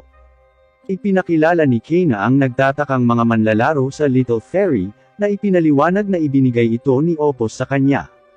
Pagdinig sa pangalan, nagagalit si Exes. Parehong tinatawag ni Kina at Exes si Lopos na isang hangal na manlalaro na palaging nagdudulot ng mga kaguluhan. Nalilito si Kolka kung sino ang kanilang pinag-uusapan. Ipinaliwanag ni Exes at Kina kay Kolka kung sino si Opos sa kanila. Dahil sa ayaw ni Luca na maging zombie, natuklasan ni Kina na ang pinagmulan ng problema ay isang halimaw, at nagpa siya ang 3 na lipulin ito. Nag-aalala si Exes kay Luca, at sinabi niya na hindi nila ito maaaring iwanan ng mag-isa ng ganito. Nang marinig ito, gumawa si Kina ng isang plano at naglabas ng 2 bell na kulay pink at asul. Nasorpresa sa ringing bell si Exes, at sa pagsisiyasat ni Kolka, ipinaliwanag niya na sa paglalaro ng laro sa loob ng 1,000 oras, makakakuha ka ng isang bell, ngunit mayroon siyang 2, na nangangahulugang nilalaro niya ang larong ito sa loob ng 2,000 oras. Pinili niya ang isa sa mga bell na minungkahi ni Exes, pinatunog niya ang nag-summon kay Roxilius. Lumitaw si Roxilius sa harap ng grupo sa pamamagitan ng isang mahiwagang pinto, na iniwan silang 2 na namangha, at ipinakilala ang sarili sa grupo.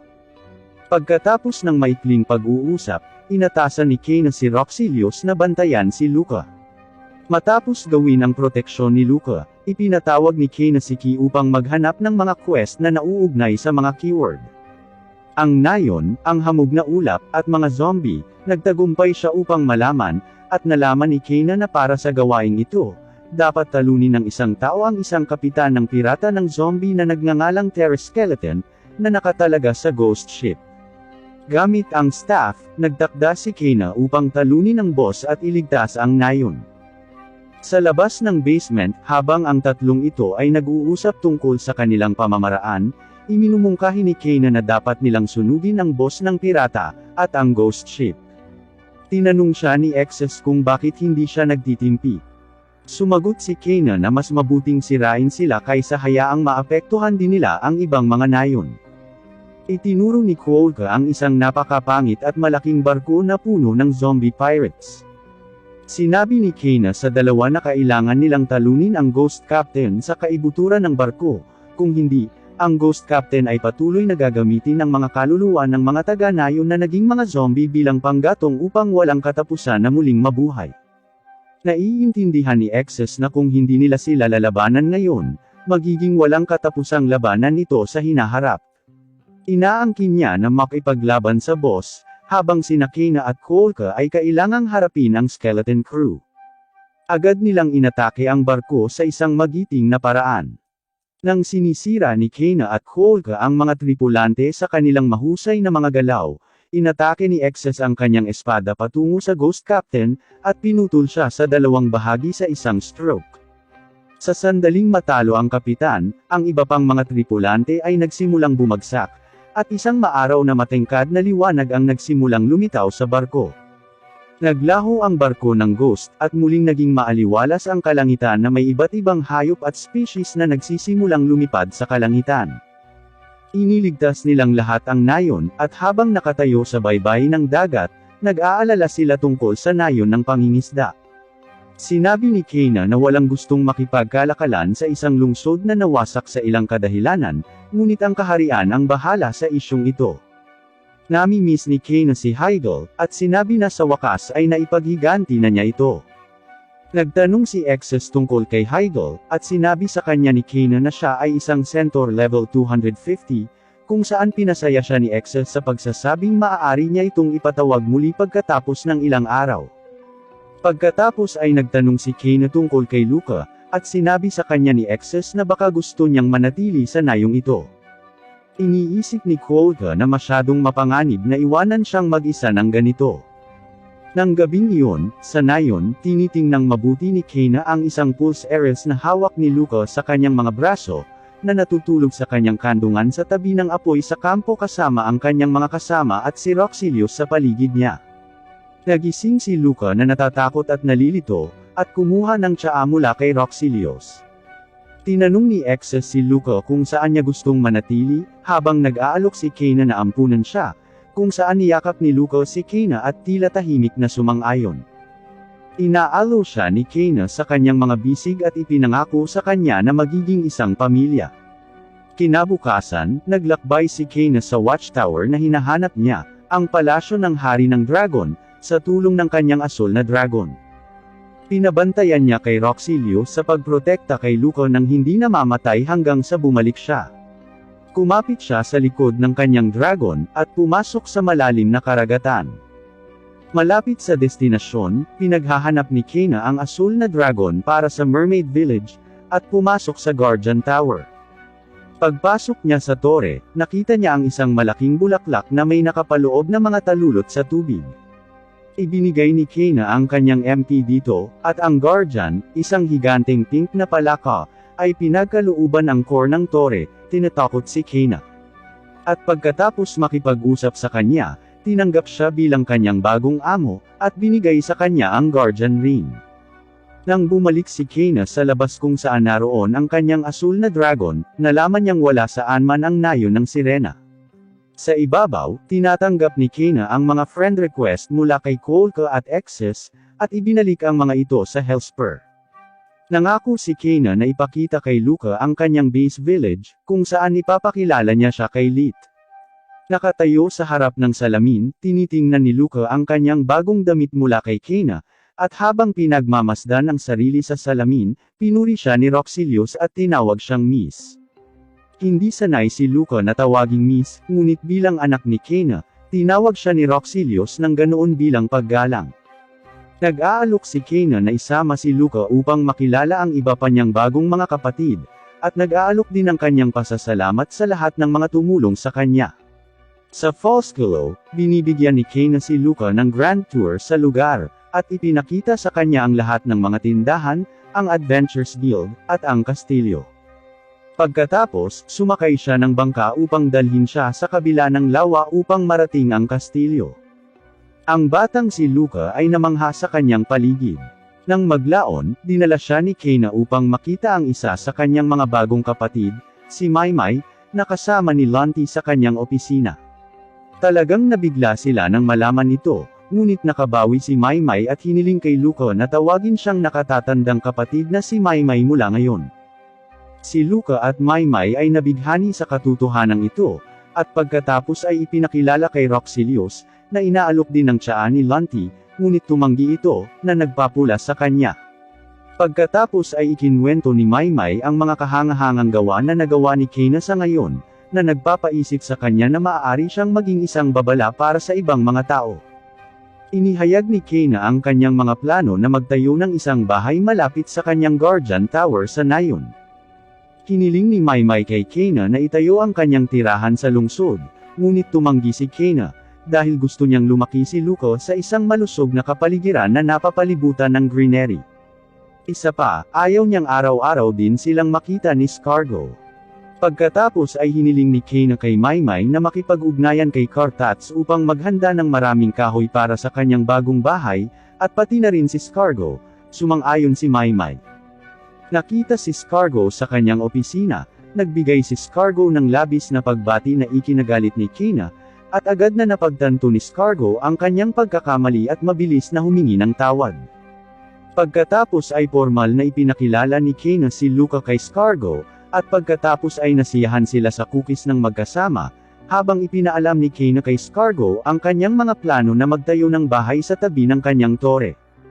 Tinanong siya ni Scargo kung dapat niyang ilipat ang kanyang simbahan malapit sa kanyang bahay, kung saan diretsyong tumugon si Kayna, at tinanggihan ang kanyang kahilingan. Nang maglaon, nakipagkita ang grupo kay Cartats, na naghanda ng lahat ng kahoy ng higit pa sa kailangan ni Kayna, at kinuha ni Kayna ang lahat ng kahoy na ibinigay niya sa kanya. Tinapik-tapik ni Kayna si Cartats sa kanyang ulo, na nagpa-blush sa kanya habang tinatapik niya ang ulo ni Luca, at nakita siyang napaka-adorable. Pagkatapos ay nakipagkita sila kay Elena, Arbiter, at Tennyson, na nalaman ang gumagalaw na sitwasyon ni Kayna. Pareho nilang sinabi na gusto nilang makasama si Kayna, ngunit dahil may sarili itong mga plano, wala silang magagawa, at inialok ni Elena kay Kayna ang lahat ng kailangan niya mula sa kanyang tindahan. Sa takip silim, napagod si Luca, natutulog sa mga bisig ni Kayna. Ibinigay siya ni Kayna kay Roxilius, at ibinalik niya ito sa inn habang si Kayna naman ay bumisita sa tindahan ni Elena para bumili. Pagdating sa shop, napansin ni Kayna na ang labas ng shop ay may higanting pinaganda na imahe ni Elena. Habang nasa loob ay sinalubong si Kayna ng isang empleyadong kobold na kamukha ni Elena. Tinanong siya ni Kayna tungkol sa kanyang stock, at ipinaliwanag niya ang lahat ng mayroon sila mula sa mga gamit sa bahay hanggang sa mga espada at mga supply sa pakikipagsapalaran. Ipinakita sa kanya ng empleyado ang mga bagon na binili nila. Sa bakuran kung saan naroon ang mga kariton, ipinakita kay Kayna kung ano ang ibinebenta nila. Ipinakita niya sa kanya ang isang lumang cart na nakalaan para itapon, at naalala ni Kayna ang insidente sa halimaw na may ganitong cart. Nakilala siya ng empleyado pagkatapos niyang maalala ang insidente, at humihingi ng paumanhin para sa kabastusan ng hindi pagkilala sa kanya, at inaalok sa kanya ang cart ng libre. Sinasabi ng empleyado na ito ay isang order mula kay Elena, na nagsabing ang unang pagbili ni Kayna doon ay libre. Hindi komportable si Kayna sa pagiging mapagbigay ni Elena sa kanya, kaya inalis ng empleyado ang lahat, at ipinakilala ang sarili bilang asawa ni Elena na si Armuna. Nagulat si Kayna sa balita, humingi siya ng tawad at sinabi sa kanya na hindi niya alam na kasal na si Elena. Sinabi sa kanya ni Armuna kung gaano siya pinapahalagahan ng kanyang asawa, at ipinakita ni Kayna ang kanyang pasasalamat, at sinabi sa kanya na sa susunod ay darating siya upang bumili ng ilang mga regular na bagay. Pagkatapos ilagay ang kanyang bagong nakuha na cart sa inventaryo, si Kayna ay inihatid palabas ng lahat ng empleyado ng tindahan, at bumalik sa inn kung saan siya tumutuloy ng magdilim. Sa kanyang silid, sinabi ni Kayna kay Luca ang kanyang mga plano para sa kung ano ang kakailanganin niyang gawin niya kapag naitayo na ang bahay. Napagdesisyonan na si Roxilius ang mamahala sa bahay kung wala si Kayna, at sa kabila ng kanyang pag-aalinlangan tungkol sa tao, iminungkahi niya na isama ni Kayna si Roxanne. Iniisip ni Kayna na ito ay isang magandang ideya, at tinawag si Roxanne, na alam ang sitwasyon. Patuloy na nag-aaway sina Roxilius at Roxanne, nakialam si Kayna at tinuruan sila ng leksyon tungkol sa hindi na pag-aaway, at hindi pagkakaroon ng masamang impluensya kay Luca. Pareho silang masunuri na naiintindihan.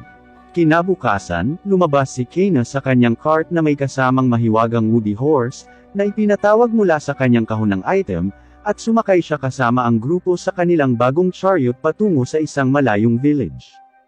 Sa nayon, nakita ni Merrill at Lit si Kayna at ang iba pa. Nagpakilala si Lit kay Luca. Sinubukan ni Lit na maging kaibigan si Luca at nasasabik siyang makasama siya sa kanilang nayon.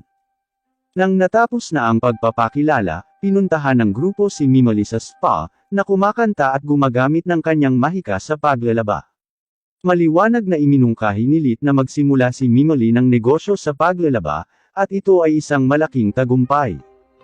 Masaya rin si Mimoli na kumita ng kanyang ikabubuhay, pati na rin ang pagpapasaya sa lahat sa pamamagitan ng paglalaba para sa lahat.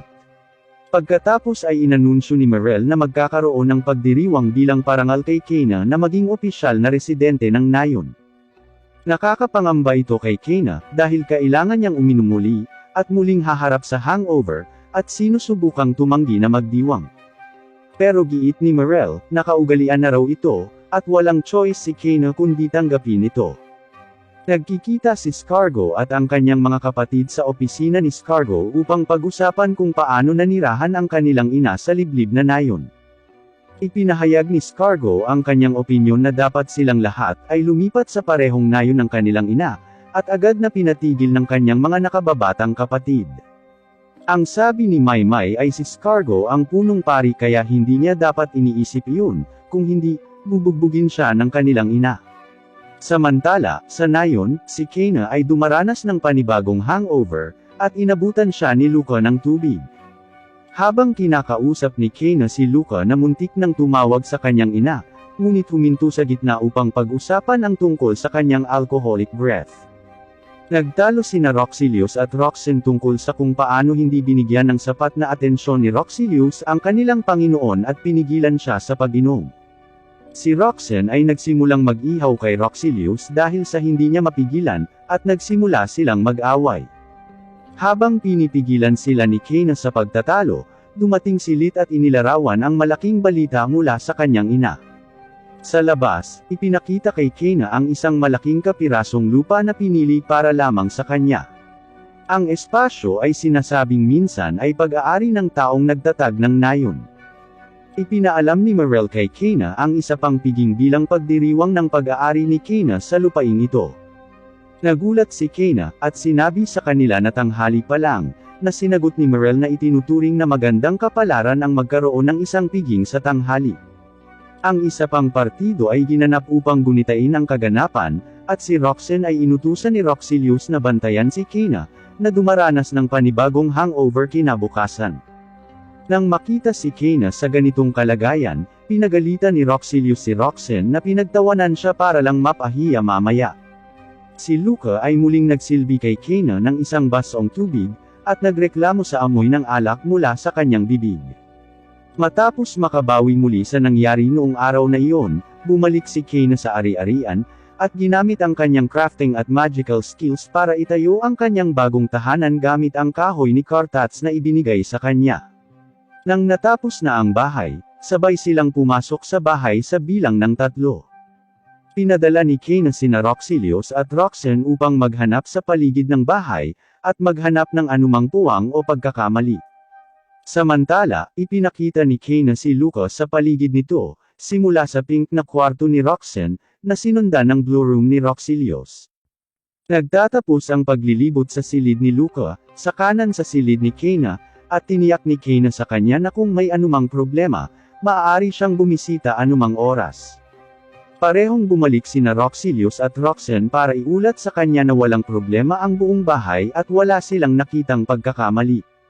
Silang dalawa ay nagsimulang magtalo muli sa isa't isa, ngunit pumasok si Luca, at magiliw na hiniling na huwag silang mag-away, na iniwan ang parehong mga tagapaglingkod na nalilito.